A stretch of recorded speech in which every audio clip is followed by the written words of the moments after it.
On average যদি আমি এখন বলতে চাই $400 এরকম থাকে, কিন্তু প্রিভিয়াস মান্থে এইটা লাইক আমার লাইফের সব থেকে হিউজ একটা অ্যামাউন্ট গেছে। কোর্স করার সাথে সাথে আমি অতটা সুযোগ পাইনি, কিন্তু কিছুদিনের মাথায় আমি আমার সাকসেসটা পেয়েছি, ফার্স্ট সাকসেস যেটা বলা হয়। কিন্তু তার বাদে আমার নর্মাল যে পার্মানেন্ট ক্লায়েন্টগুলো আছে সব আউটসাইড অফ ফাইবার। প্রফিটটার উপরে ফোকাস না করে স্কিলটার উপরে ফোকাস করি, দেন ওইটা অনেক বেটার হয়।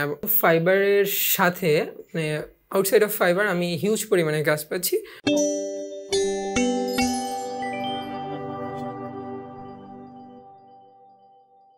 আসসালামু আলাইকুম, আমি প্রণব মিত্র দুর্জয়, Webcoder-It পক্ষ থেকে শুভেচ্ছা জানিয়ে আমার ভিডিও শুরু করছি। মানে হোম ডিস্ট্রিক্ট আমার বরিশাল, আমি উত্তরা 10 নম্বর সেক্টরে থাকি অ্যান্ড জন্ম থেকেই ঢাকায়। আমি Webcoder-It 16 নম্বর ব্যাচের মনির আহমেদ স্যারের স্টুডেন্ট ছিলাম।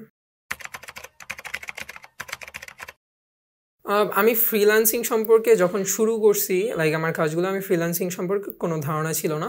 তো আমার যে স্যার ছিল, আমি তখন একটা স্যারের কাছে পড়তাম, টিউশন পড়তাম। তো উনি আমাকে Webcoder-It যেই জায়গাটা, উনি ওইখান থেকে কোর্স করছিল তখন। তো আমাকে ওই কোর্সে মানে আমি অনলাইনে প্রচুর টাইম দিতাম। তো ওই জন্য বললো যে তুমি যখন অনলাইনে এত টাইম দাও তো তোমার মার্কেটিং শেখা উচিত। তো আমারও ইন্টারেস্টেড ছিল তখন। তারপরেই এই কোর্স করার মাধ্যমে, কোর্স করার সাথে সাথে আমি অতটা সুযোগ পাইনি, কিন্তু কিছুদিনের মাথায় আমি আমার সাকসেসটা পেয়েছি, ফার্স্ট সাকসেস যেটা বলা হয়, একটা কাজ পেয়েছিলাম। অ্যান্ড তারপর থেকে আমার লাইক মার্কেটিংয়ের যে জার্নি ওইটা শুরু। অ্যান্ড এখন মোটামুটি অনেক ভালো লেভেলে আছি আমি।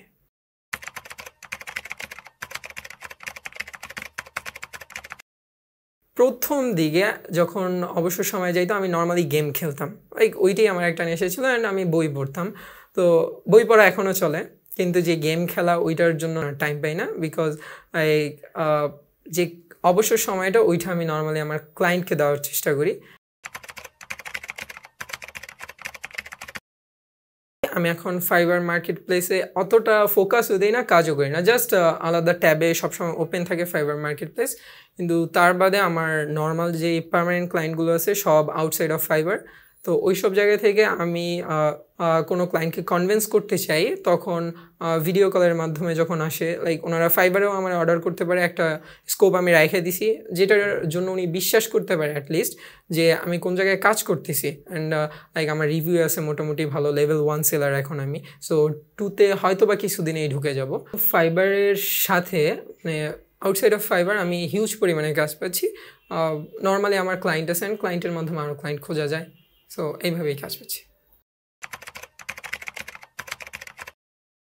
আমার মান্থলি ইনকামে স্পেসিফিকলি বলা যাবে না, কারণ আমাদের ফ্রিল্যান্সারদের যে ইনকামটা থাকে ওইটা নর্মালি কাজের উপরে ডিপেন্ড করে। তো এই ক্ষেত্রে আমার এক এক মাসে এক এক থাকে, কিন্তু অন এভারেজ যদি আমি এখন বলতে চাই $400 এরকম থাকে, কিন্তু প্রিভিয়াস মান্থে এইটা লাইক আমার লাইফের সব থেকে হিউজ একটা অ্যামাউন্ট গেছে।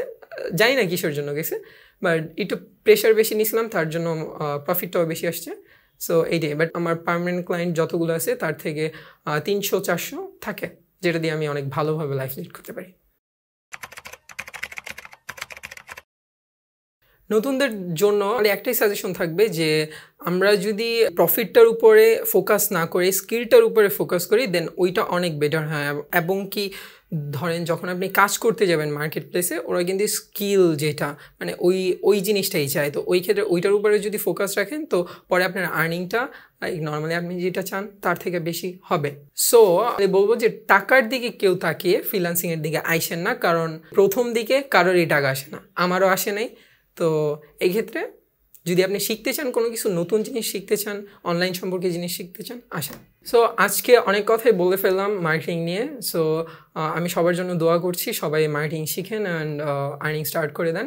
অ্যান্ড লাইক আমার জন্য সবাই দোয়া করবেন যাতে আমি লাইক এখন যে লেভেল আছি তার থেকেও আরও বড় কিছু করতে পারি। সো আজকের মতো এই পর্যন্তই।